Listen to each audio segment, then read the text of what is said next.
Good evening, Galion, and welcome to Facebook Live. Mayor Tom O'Leary back on the 2nd of January, the beginning of what we hope to be a really exciting four-year term that began yesterday. I wanted to start off by letting people know that this time of year and with these severe elements, that it's a good time to be that neighbor that checks on a shut-in person, or if they don't see activity at a friendly place in the neighborhood, that they should give us a call, and we'll make sure that the PD, and if need be, the fire department comes out and does a wellness check. This time of year is rough on a lot of people. It's particularly rough on the elderly in the community, and so I wanted to start by encouraging people to be active neighbors and just look out for the people around you. Again, we're going to spend a few minutes tonight talking about the beginning of the year and what prospects that are out there for the community and development, pick up on some themes that we touched on a few weeks ago.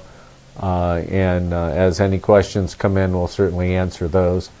One of the things that we haven't talked much about, and if you know anyone who is either in need of short-term, meaning rental housing, or longer-term, meaning home ownership, those people will tell you is that the real estate market in Galion is really kind of tight, and whether you're looking at new rental apartments or the opportunity for new housing, that really is in short supply in Galion right now. So one of our goals that will be longer term in realizing it, but really needs to get started here in 18, is a concerted effort to talk with property owners and developers, local bankers, to take that gap in housing need and turn it into some new housing starts in the community.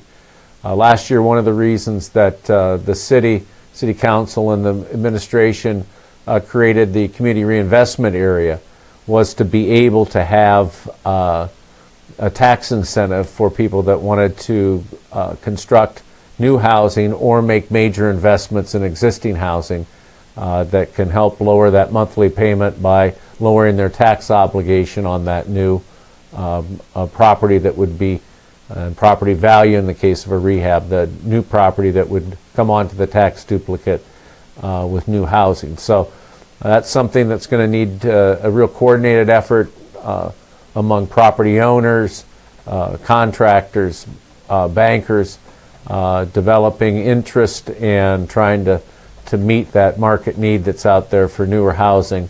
I talk to people, not every day, but frequently, that made a decision to buy a new home or build a new home outside of Galion, although they either send their kids to Galion schools or they work in the Galion area, and they did that because there was a lack of housing out there. So we're going to work hard to address that and try to identify the right neighborhoods for reinvestment as we move into 18. That's something that I'm pretty optimistic about, but we need to take some of the initial inquiries that we're fielding here in the office and turn them into real projects. So that's something that's been going on now. I'm not sure if there are any questions in the in basket or not.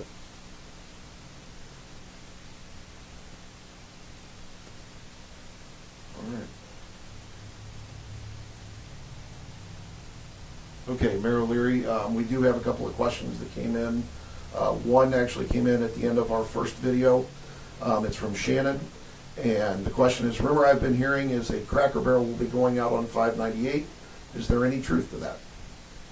Well, the specifics to a Cracker Barrel would be way premature. In fact, I don't want to sound like a sports agent. We've really not fielded any inquiries from Cracker Barrel.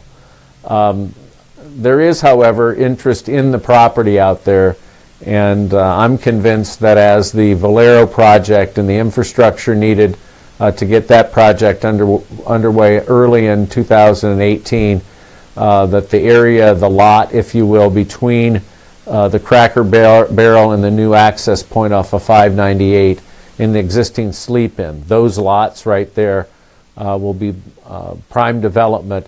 And in fact, at City Hall, one of the things that we're looking at is just how much roadway to build when the Valero comes in, whether to build just what's necessary for that project or go ahead and build a road that would connect with Keller Drive and open up several of those lots out there. So Cracker Barrel, I'm a big fan myself. To be honest with you, they really look at larger traffic volumes than we're generating off of Route 30.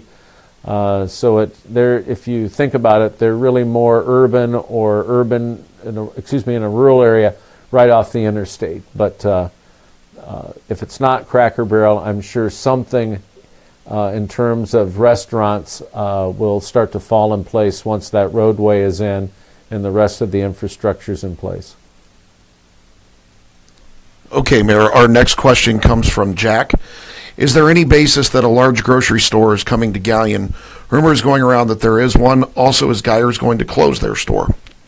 I have, on the second question first, I think the only conversations I've had with Geyer's ownership and management was to talk about continued operation in Galion.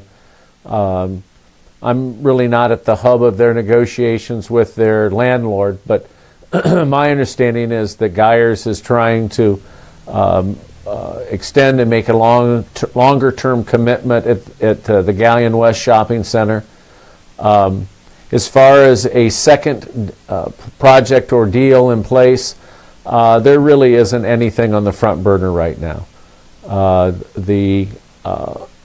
The question about whether or not a new grocery investment would happen out at 598 near the other development, I think that'll continue to be something that's looked at and has potential.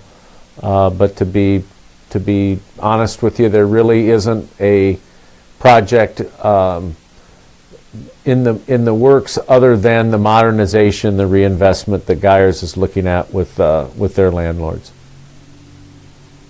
Okay, Mayor O'Leary, our next question actually, we're going to combine two. It's from Dawn and Ryan. Dawn asked, is there any update on the stoplight at Brant Road? And Ryan followed that up with, and will it boost jobs in the local community? Well, I think the update is just a half a step more than where we were at a few weeks ago when I discussed the project. There appears to be a local owner that has acquired the private developer that has acquired the old Pico property, and that currently sits outside the city limits. They're interested in discussing annexation. That's important to the light at Brant Road because we need to get at least half of that intersection in the city in order to qualify, warrant is the term that's used, a traffic signal is there. You know, about a year ago we did a traffic study out there and was very much surprised that when we got the results earlier, just about a year ago, that the traffic volumes and the accident history didn't warrant a signal. And so the way that we'll get that warranted or qualified is by bringing half of the intersection into the city, and then the city's traffic regulations and the city's control over the intersection will take precedence, and we'll begin the planning, the design, and the construction of that improvement. So I'm very optimistic that in 2018 the southwest quadrant of Brant and 598 will be annexed to the city in a way that doesn't take away tax value from the township, I might say, as an aside. And then the design and construction of that intersection could begin as early as late 18, but I think being cautious, it's probably around a year from now that you would begin to see that project take shape and actually move into completion. So the other question, I guess Ryan's question, has to do with, will that open up development? And I'm absolutely convinced one of the bigger frustrations over the first 4 years, and I think for everyone in the Galion area that's interested in job development, one of my great frustrations was that parcel of ground and some of the existing buildings out there at the Pico site are ideal for economic development that could generate new manufacturing jobs and really open up the opportunity for 3-4 new industries out there, similar to what we have off of Freeze Works just a little bit to the south. And getting that into local ownership is certainly the biggest tangible step towards the redevelopment of that property. I'm real positive about the prospects for state funding for that project and really get a jump start on the demolition of unusable or obsolete buildings out there and the construction of new modern manufacturing or warehousing buildings on that old Pico site. So I think there's great potential. I think that's our best short-term opportunity for bringing new investment and jobs to the Galion area. Okay, Mayor, our next question comes from Starlina, and it's back to the issue of the grocery stores. Has anyone in City Hall or in the administration looked for a grocery store to be willing to come here? Any that have been contacted? The short answer is yes. The plan, the strategy, if you will, I'm not sure, the plan has been to contact independents and small chains because generally speaking our traffic volumes and our population base, the amount of business that we can bring to a new grocery store fits those types of businesses and I think has the best potential. So that would include Kroger's, but for reasons I don't want to get into, Kroger's is probably not. Galion and Kroger's are largely because of other stores, maybe isn't the top prospect. But you hear the other major retailers. To be honest and candid, Starlina and others, I think the community isn't big enough to support the giant Eagles of the world. So our strategy is to back and be a strong supporter of our existing grocers, Geyers, Save-A-Lot, the Dollar Generals, Discount Drug Mart, and others that have pretty decent grocery supplies. Be as supportive of them as we can. I mean, not telling people where they have to shop, certainly, but then plan for the kind of independent grocery stores that operate in smaller towns like Galion. And there are a handful of businesses that have been contacted, and we keep in touch with them. Our interest in them is probably greater right now than their interest in coming to Galion, but we'll keep plugging away at it. Okay, Mayor, our next question comes from Nick. Any updates on the downtown revitalization efforts?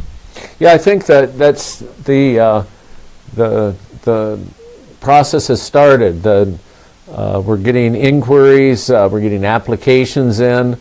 The city still needs to formalize any kind of scoring criteria to rank various projects, but the applications are coming in, and I'm optimistic in the sense that I think that after this first year of applications and project approval, we'll see a large amount of the available dollars committed. I think some others around City Hall are a little more cautious about that, but yeah, the process has begun.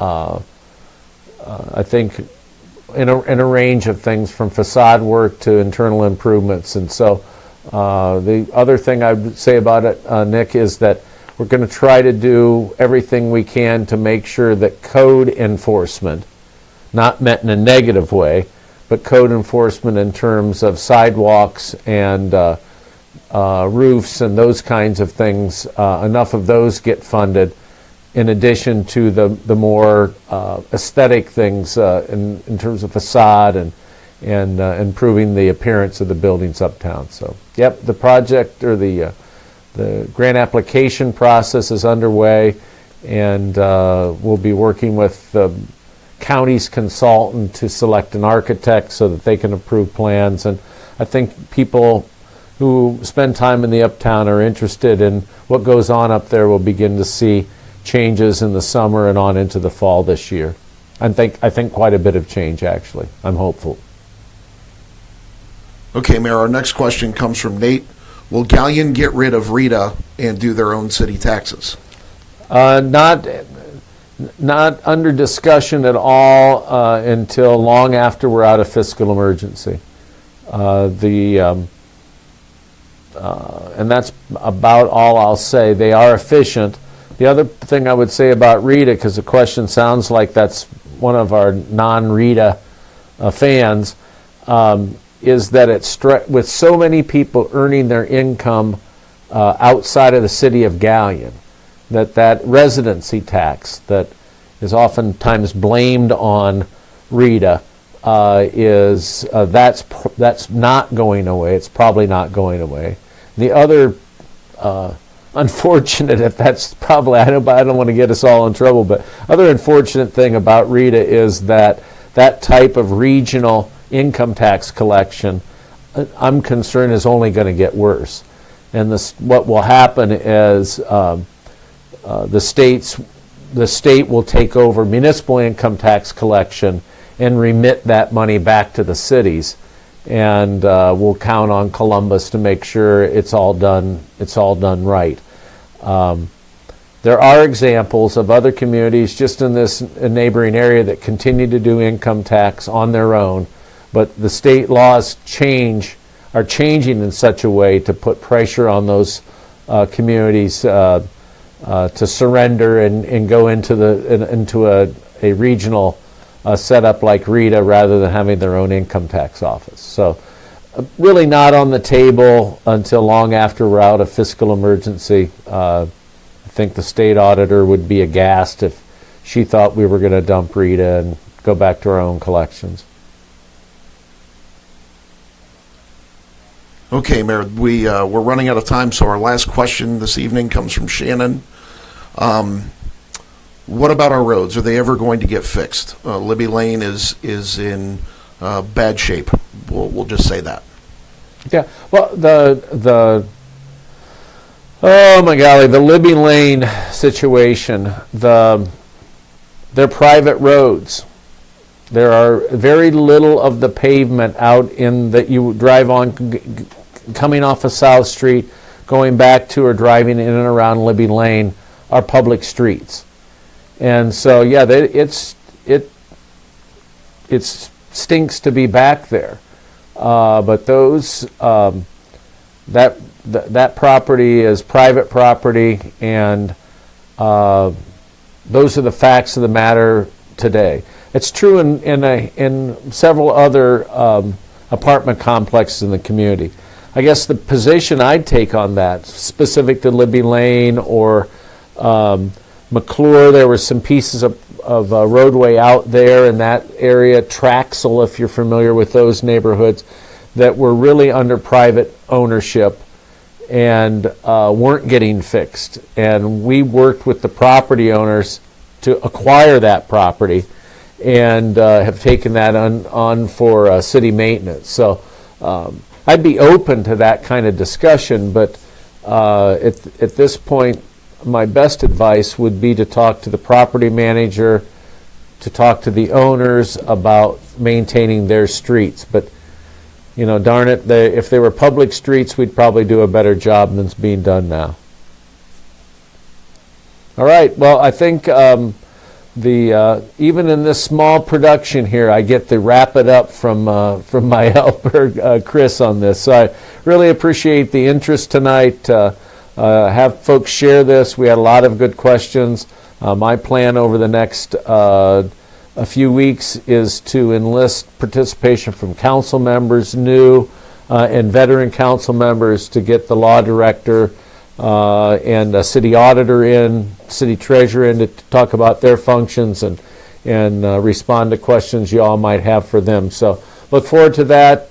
Have a happy new year. If you've got a neighbor, check on them. Make sure everybody's safe in the community. Thanks and good night.